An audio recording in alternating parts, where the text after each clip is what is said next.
जिस परिवार के सदस्यों में आपसी समझ हो, उस परिवार में खुशियों का मेला लगा होता है।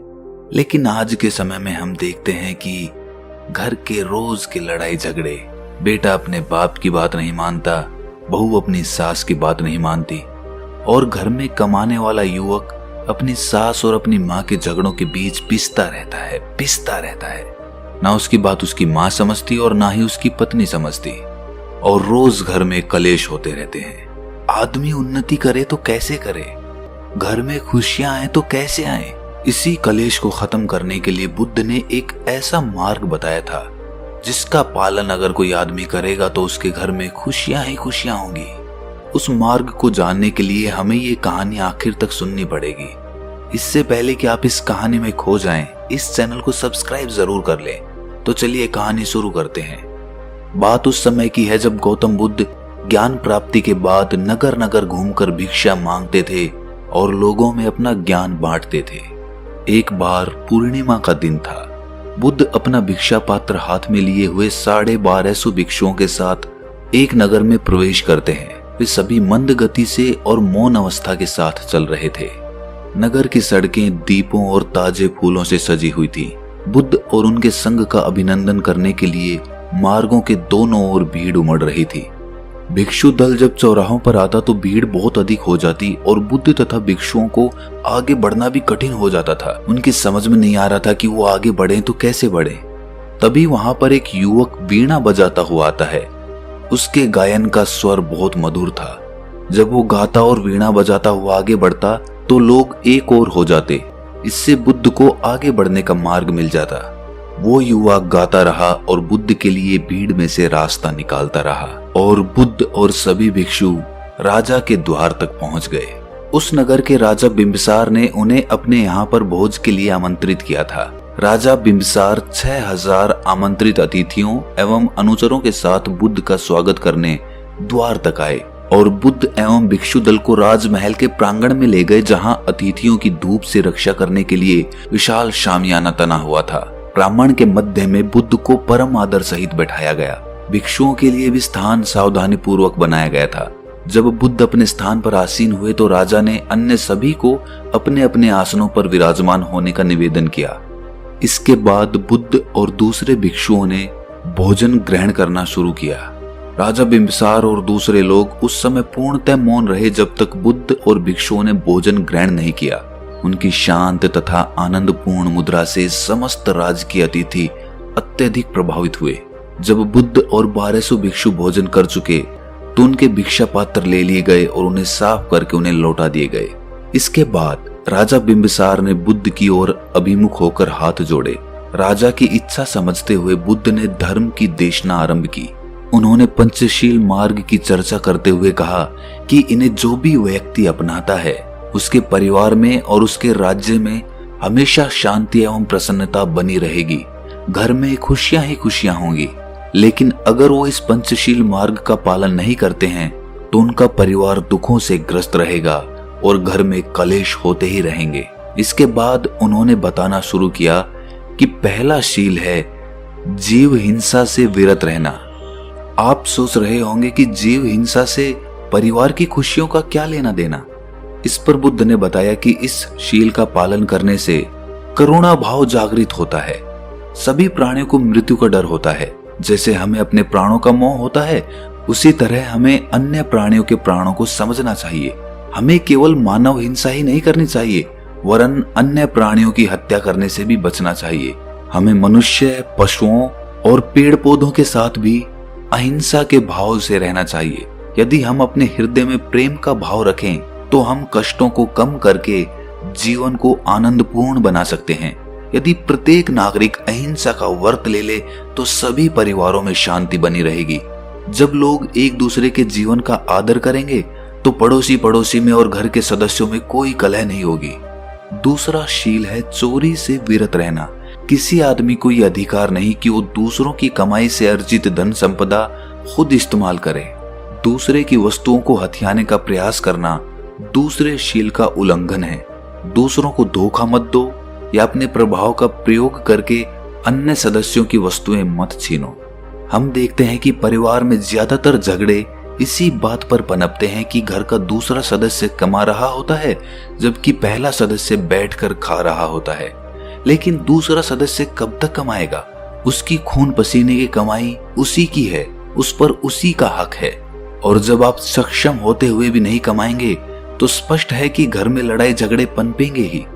एक उम्र तक बाप का हक होता है बेटे को पालना पोसना, लेकिन उस उम्र के बाद भी जब बेटा कमाने नहीं लगता तो बाप को गुस्सा आने लगता है, जिससे घर में लड़ाई झगड़े पनपने लगते हैं। और यही कहानी भाइयों की होती है।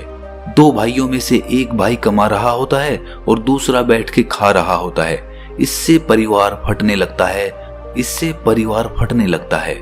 इसीलिए दूसरों की कमाई पर निर्भर ना रहें। अगर आप खुद सक्षम है काम करने के तो खुद खून पसीने की कमाई से अपना धन जुटाएं। इससे परिवार में बंटवारा नहीं होगा। तीसरा शील है व्यभिचार से विरत रहना, यानी कि शरीर संबंध केवल पति पत्नी के बीच रहने चाहिए। इस शील का पालन करने से परिवार में विश्वास और खुशी बढ़ती है। यदि आप प्रसन्नता चाहते हैं, घर में खुशी चाहते हैं, तो बहुत सी रखेलों को मत रखिए। आजकल हम देखते हैं कि समाज में कितने तलाक हो रहे हैं। पति पत्नी में विश्वास ही नहीं रहा है। अगर पति अपने काम के सिलसिले में किसी औरत से बात कर रहा है तो पत्नी को शक हो जाता है, और यही बात पत्नी के साथ भी लागू हो जाती है, जिससे दोनों में विश्वास की बुनियाद नहीं बन पाती है। और अगर पति पत्नी में ही विश्वास नहीं रहेगा तो परिवार कैसे चलेगा? परिवार में खुशियां ही कैसे आएंगी?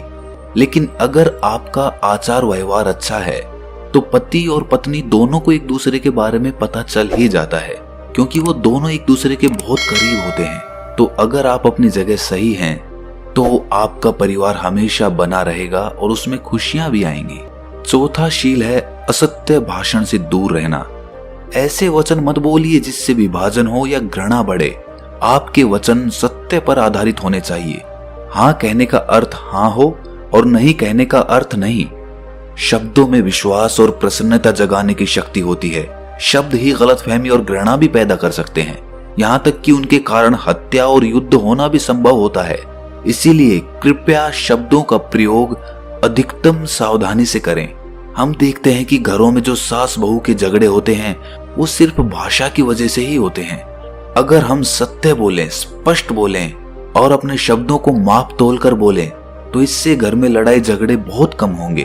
अगर होंगे भी तो इतना बड़ा रूप नहीं लेंगे, वो थोड़े समय में ही समाप्त हो जाएंगे। लेकिन जब हम लड़ने लगते हैं या गुस्सा करने लगते हैं तो हम कुछ शब्द ऐसे बोल जाते हैं जो जीवन पर्यंत हमारे दिल में चुभते रहते हैं और उस आदमी के प्रति हमारे मन में घृणा पैदा हो जाती है जो कभी भी प्रेम में नहीं बदल पाती। तो आप कितने भी गुस्से में क्यों ना हो, अपने शब्दों को माप तोल कर ही बोलें। ऐसा कोई भी शब्द ना बोले जिससे दूसरे के दिल में आपके प्रति घृणा पैदा हो जाए। जिस बात पर आपकी चर्चा हो रही है उसी विषय के बारे में बोलें, दूसरे विषय को बीच में मत लेकर आए।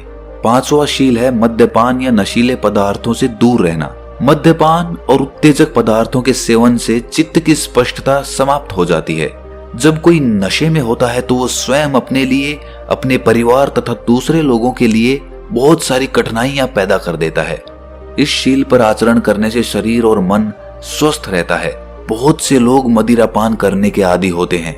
मदिरा पान करके घर आते हैं तो घर वाले परेशान होते हैं, उनका धन भी खत्म होता है और वो खुद भी बीमारियों का शिकार होते हैं, जिसके बाद उसके परिवार को बहुत सारे कष्ट उठाने पड़ते हैं। अगर हम इस शील का पालन करते हैं तो इससे ना तो हमारे घर में लड़ाई झगड़े होंगे, आपका स्वास्थ्य भी बना रहेगा और धन भी जुड़ा रहेगा। यदि सब लोग इन पंचशीलों का अध्ययन और पालन करें तो इससे आपका परिवार बहुत सुख से रहेगा। ये सुनकर राजा बिंबिसार प्रसन्नता से उठकर खड़े हो जाते हैं और बुद्ध के समक्ष नमन करते हैं। इसके बाद उनकी रानी ने कहा कि बुद्ध देव, यहाँ पर मेरे बच्चे के अलावा 400 दूसरे बच्चे भी उपस्थित हैं। क्या आप इन्हें भी इनके सुनहरे भविष्य के लिए कुछ मार्ग दिखा सकते हैं? बुद्ध ने मुस्कुराकर सामने बैठे बच्चों को संबोधित करते हुए कहा कि बच्चों, मानव जीवन प्राप्त करने से पहले मैं पृथ्वी, पत्थर, पौधों, पक्षियों और अन्य अनेक प्रकार के पशुओं की योनि में रह चुका हूँ। तुम्हारी भी हालत यही रही थी। आज तुम लोग मेरे सामने इसीलिए बैठे हो कि पिछले जन्मों में हमारा कुछ ना कुछ संबंध रहा होगा। संभव है कि किसी अन्य जीवन में हम एक दूसरे के जीवन में हर्ष या दुख के कारण रहे हों। आज मैं आपको वो कहानी सुनाऊंगा जो हमारी हजारों योनियों पहले की है। ये कथा एक बगुले, एक केकड़े, एक वृक्ष और मछलियों की है। संभव है कि इनमें से कोई बगुला, केकड़ा या मछलियों में से एक रहा हो। मैं उस समय एक वृक्ष था। बगुला बहुत धोखेबाज था और उसके कारण मुझे बहुत कष्ट सहना पड़ता। लेकिन उस कष्ट से मैंने ये सबक अवश्य पाया कि जो दूसरों को धोखा देता है या कष्ट पहुंचाता है, वो किसी न किसी दिन स्वयं भी कष्ट पाता और धोखा खाता है। वृक्ष के रूप में मैं एक बहुत ही सुंदर कमल सरोवर के किनारे खड़ा था।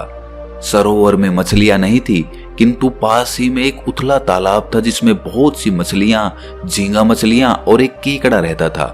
ऊपर उड़ते बगुले ने उस तालाब को देखा और मछलियां खाने की योजना बनाई। वो उसके किनारे बहुत ही उदास होकर मुंह लटकाए खड़ा हुआ था।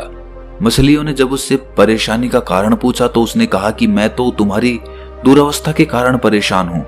यहाँ ना तो साफ पानी है, ना पर्याप्त खाना। मछलियों ने पूछा कि क्या आप हमारी परेशानी दूर करने का कोई रास्ता जानते हैं? तो उसने कहा कि अगर तुम चाहोगी तो मैं तुम्हें एक एक करके यहाँ से ले जाकर उस तालाब में छोड़ाऊंगा। वहां पर साफ पानी है और खाने के लिए भी बहुत सी चीजें हैं। मछलियों को बगुले पर विश्वास नहीं हो रहा था, तो बगुले ने कहा कि यदि तुम्हें संदेह हो रहा है तो मैं पहले एक मछली को वहां जाकर दिखा लाता हूं, तब तुम्हें भरोसा हो जाएगा। बहुत सोच विचार करने के बाद मछलियों में से एक बड़ी मछली जाने को तैयार हो गई। मछली तेजी से तैर लेती थी और बालू पर भी अपना बचाव कर सकती थी। बगुले ने उस मछली को ले जाकर तालाब दिखाया और वापस ले आया। बगुले की नेक नियति से संतुष्ट होकर मछलियों ने उससे प्रार्थना की कि हमें एक एक करके उस सरोवर तक छोड़ आओ। इसके बाद बुद्ध ने कहा कि मैं तो वहां पर वृक्ष बनकर खड़ा था। वो चालाक बगुला अपनी चोंच में मछली को ले आता और मेरे ऊपर बैठकर खाता और आखिर में उसकी हड्डियां मेरे तने के पास गिरा जाता। ऐसा ही सिलसिला चलता रहा। मैं तो वृक्ष था और ये सब घटित होते देखता रहा। मुझे बहुत क्रोध भी आता, किंतु मैं कुछ कर भी नहीं सकता था। पेड़ तो जड़ से बंधा होता है, शाखाएं बढ़ाने के अलावा कुछ नहीं कर सकता था। मैं ना तो मछलियों को चेतावनी दे सकता था और ना किसी शाखा की मदद से बगुले को उसकी करतूत से रोक सकता था। मैं वो भयानक दृश्य देखने के लिए लाचार था।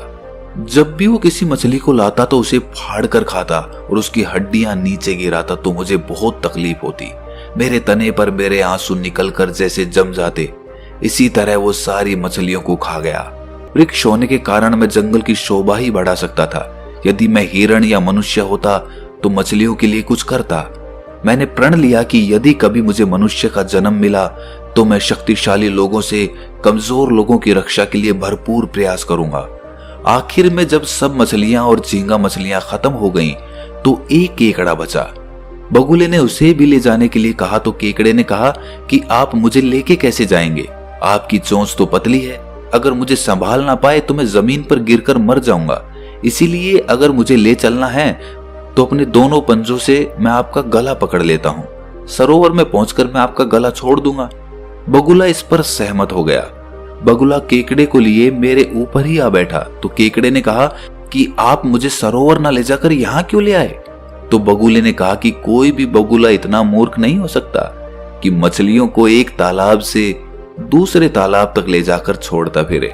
क्या तुम नीचे मछलियों की पड़ी हड्डियां नहीं देख रहे? अब तुम्हारी जिंदगी भी इसी प्रकार समाप्त होनी है। ये सुनते ही केकड़े ने अपने पंजे बगुले की गर्दन में गड़ाने शुरू कर दिए। कष्ट से वो तड़प उठा और केकड़े को सरोवर तक ले जाने के लिए तैयार हो गया। वो उसे लेकर सरोवर तक गया और केकड़े से कहा कि मेरी गर्दन छोड़कर पानी में उतर जाओ। लेकिन उस तालाब की अपने साथ की सभी मछलियों की मृत्यु को याद करके उसने बगुले की गर्दन दबा डाली। इससे बगुला मर गया और केकड़ा उसे छोड़कर पानी में चला गया। बच्चों, उस समय मैं एक वृक्ष था। मैं इस समूचे दृश्य का साक्षी था।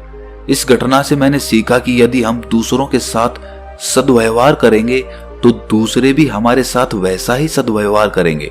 लेकिन अगर हम दूसरों के साथ निर्दयता का व्यवहार करेंगे तो हमें भी जल्दी या देर से वही स्थिति भोगनी पड़ेगी।